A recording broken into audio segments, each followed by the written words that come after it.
Сонсогчдод энэ цаг өдрийн мэндийг хүргэе. Төрийн аудитын тухай ярилцсан подкаст ээлж дугаар хэлж байна. Энэ удаагийн дугаартаа бид үндэсний аудитын газрын шилэн дансны хилцээний дарга Отгон Баяртай ярилцж байна. Цаг зав гаргаж бидэнтэй ярилцсан танд маш их баярлалаа. Баярлалаа та бүхэнд энэ өдрийн мэндийг хүргэе. За тэгэхээр төрийн аудитын байгууллага шилэн дансны хуулийн хэрэгжилтэнд хэрхэн хяналт тавьдаг талаар эхлээд сонсогчдод мэдээлэл хүргэснээр хоёулаа өнөөдрийн дугаар эхлэе. За төрийн аудитын байгууллагаас шилэн дансны тухай хуулийг хэрэгжүүлэгч байгууллагуудын төсөв санхүүгийн үйл ажиллагаатай холбоотой мэдээллийг шилэн дансны нэгдсэн захим хуудастай ил тод үнэн зөв хугацаанд нь байршуулсан байдал дээр холбогдох ажлын баримттай тулгын баталгаажуулах байдлаар хяналтыг хэрэгжүүлээд улсын хэмжээнд шилэн дансны тухай хуулийн хэрэгжилтэй холбоотой зөрчил гарч байгаа шалтгаан нөхцөл төр дүн шинжилгээ хийх байдлаар нэгдсэн тайлан боловсруулж улсын хурлууд хөргүүлэн өөрийн байгууллагын захим хуудсанд нийтлэх байдлаар хуулийн хэрэгжилтэд хүндлэнгийн хяналтыг тавьж ажилладаг онцлогтой байгууллага байгаа. Шилэн насны тухай хууль 2015 онд батлагдсанаас хойш 2020 оны хүртэлх хугацаанд манай байгууллагаас хуулийн хэрэгжилт хангалтгүй эрсдэл бүхий байгууллагуудыг төвөрлөн аудитэд хамруулах байдлаар хуулийн хэрэгжилтийг нь шалгах нийцлийн аудитыг гүйцэтгсээр ирсэн байдаг. 2021 оноос харин илүү олон байгууллагын шилэн насны үйл ажиллагаанд хяналт тавих зорилгоор иргэд олон нийтийн хамгийн сайн мэдэх санхүүгийн тайлангийн аудитта шилэн насны тухай хуулийн хэрэгжилтийг хослуулах байдлаар шалгах гормыг эхлүүлээд ажиллаж байгаа. Тэгэхээр шилэн насны тухай хуулийн хэрэгжилтийг шалгаж байх явцад нийтлэг ямар зөрчил дутагдал гарч байна? За шилэн насны тухай хуулийг 2015 оноос хойш шалгах явцад шилэн насны тухай хуулийн 3 дугаар зүйлд хуулийн хэрэгжүүлэгч байгууллагуудыг 5 төрөл болгон ангилан тусгасан байдаг. Тэгэхээр эдгээр хууль хэрэгжүүлэгч субъектүүдээс шалтгаалаад шилэн дансанд өөр төрлийн мэдээлэл байршуулахар хуулийн зохицуулалтаа. Тухайлбал төсөвт байгууллагууд болон төрийн өмчт үйлдвэрийн газруудын хувьд 20 гаруй төрлийн мэдээллийг шилэн насандаа байршуулах хуулийн зохицуулалтаа. Эдгээр байгууллагуудын хувьд хууль хэрэгжснээс хойш харьцангуй хуулийн хэрэгжилт сайжирж байгаа хэдий ч төсөв өмч хөрөнгө мөнгө зарцуулах шийдвэрүүдэд дутуу мэдээлдэг, үр авлага үүсгэсэн шийдвэр болон шууд худалдаа авалтын мэдээллүүдээ шилэн дансандаа бүрэн байршуулдаг дутагдлууд гаргадаг байна.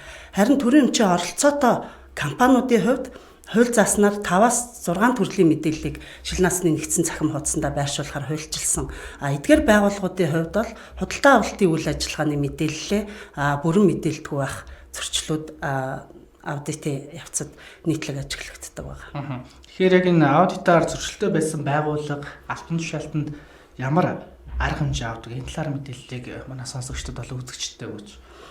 Төрийн аудитын хууль тогтоомжид заасны дагуу аль ч аудитын явцад аудитор зөрчил гарч байгаа шалтгаан нөхцөл дээр дүн шинжилгээ хийх байдлаар аудитэд зөрчлийг арилгах зөвлөмж өгөх, зөрчлийг арилгах хугацаатай албан шаардлага өгөх, нэг бол өмнөх онд өгсөн албан шаардлагын хэрэгжилт хангалтгүй тохиолдолд эрх үхээ байгууллага албан тушаалтанд нь хариуцлага тооцох албан шаардлагыг хөргүүлэх байдлаар шатараатай арга хэмжээ авахар хуульчлан зохицуулагдсны дагуу үйл ажиллагаа явагддаг байгаа. За тухайлбал шилэн насны тухай хуулийн хэрэгжилтээр жишээ авахад 2021 оны байдлаар нийт 6000 гаруй байгууллагыг санхүүгийн тайлангийн аудиттай хослуулах байдлаар аудит хийх явцад 610 байгууллагын хуулийн хэрэгжилттэй холбоотой зөрчлийг аудитын явцад залруулж 1736 байгууллагт зөрчил арилгах хугацаатай албан шаардлага өгсөн байдаг бол жишээ дурдвал 2021 онд санхүүгийн тайлангийн аудиттай хослуулах байдлаар шилэн насны тухай хуулийн хэрэгжилтийг шалгах явцдаа 610 байгууллагын шилэн настай холбоотой зөрчлийг аудитын явцад залруулж 1736 байгууллагыг зөрчлийг арилгах зөвлөмж хөргүүлэн 1081 байгууллагад зөрчил арилгах хугацаатай албан шаардлагыг хөргүүлэх арга хэмжээ авч хуулийн хэрэгжилтийг хангаж ажилласан байдаг. Тэгэхээр олон нийтийн сүлжээнд энэ шилэн дансны тухай хуулийн ил тод байдлын тухай асуудлыг дэвшүүлж пост мэдээллүүдийг бол нийгмийн сүлжээнд оруулж байгаа баримттай болон баримтгүйгээр. Тэгэхээр иргэдийн сайн дурын иймэрхүү үйл ажиллагааг ер нь та мэргэжлийн хүний хувьд юу ч хардаг вэ? За шилэн дансанд байршуулсан мэдээллийг иргэд олон нийт аливаа ямар нэг байдлаар ашиглаж байгаа нь иргэд өөрөө төрийн санхүү засгийн үйл ажиллагаанд хяналтаа тавьж байгаа давуу байдал гэж хардаг. Харин нөгөө талаараа зарим иргэдийн хувьд шилэн насанд байршуулсан мэдээлэлд өөрийн үзэл бодлоорч гэдэг юм уу ямар нэгэн цензур шүүлтүүргүүгээр хуулийн үндэслэлгүйгээр дүгнэлт хийж олон нийтэд түгэх асуудал ажиглагддаг.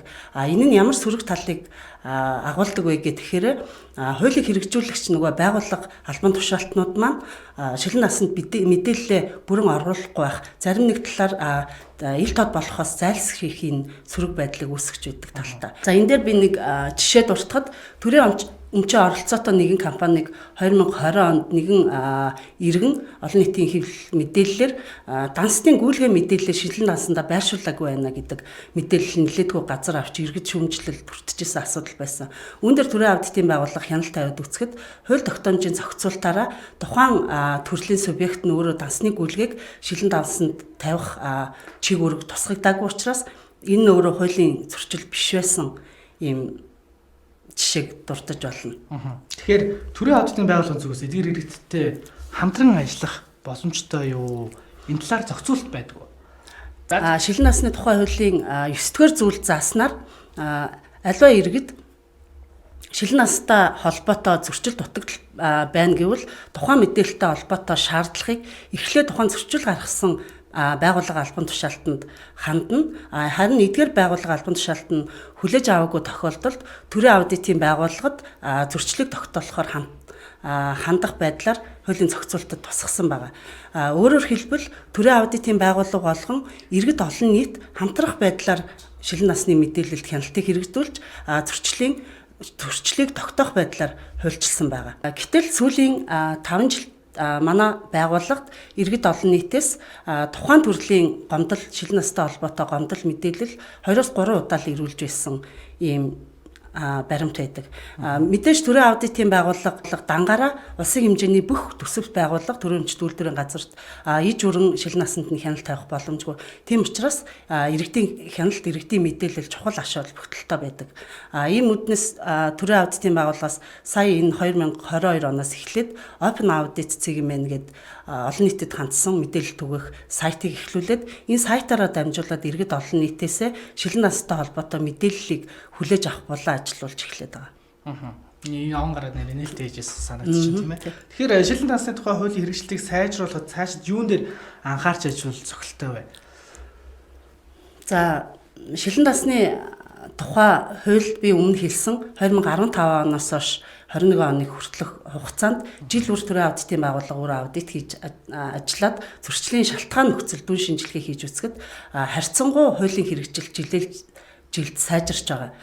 Мэдээлэл дутуу оруулсан ч гэдэг юм мэдээлэл бүрэн биш байна гэдэг талаасаа илүү одоо нэгэнт үүссэн энэ томоохон мэдээллийн дата база иргэд олон нийт өөрөө эргэлтэнд оруулаад ашиглаж дүн шинжилгээ хийж хяналт тавих асуудал нэгдүгээрт маш чухал асуудал байна. Хоёрдугаар асуудал маань аудитын тайлангуудад тусгаснаар шилэн насны тухай хууль болон холбогдох бусад хууль тогтоомжийн давхардал хийдлийн асуудал хууль тогтоомжийн зохицуулалт хангалтгүйгээс шалтгаалаад төрийн санхүү засгийн үйл ажиллагааны ил тод байдал бүрэн хангахдахгүй байгаа асуудал байгааг аудитын тайлан болгонд дурдсан байдаг. За жишээ дуртахад засгийн газрын томоохон тусгай сангууд мөн төрийн өмчийн оролцоотой банкнууд байгаа. Эдгээр банктаас олгодог хөнгөлөлтөө зээл эсвэл эдгээрээс олгодог санхүүжилтийг эдгээр гүйлгээ мэдээллийнх нь ил тод байдал бүрэн хангагдаагүй хуулийн зохицуулалтад наривчлан тусгагдаагүйгээс ил тод байдал нь хангагдахгүй тал байгаа.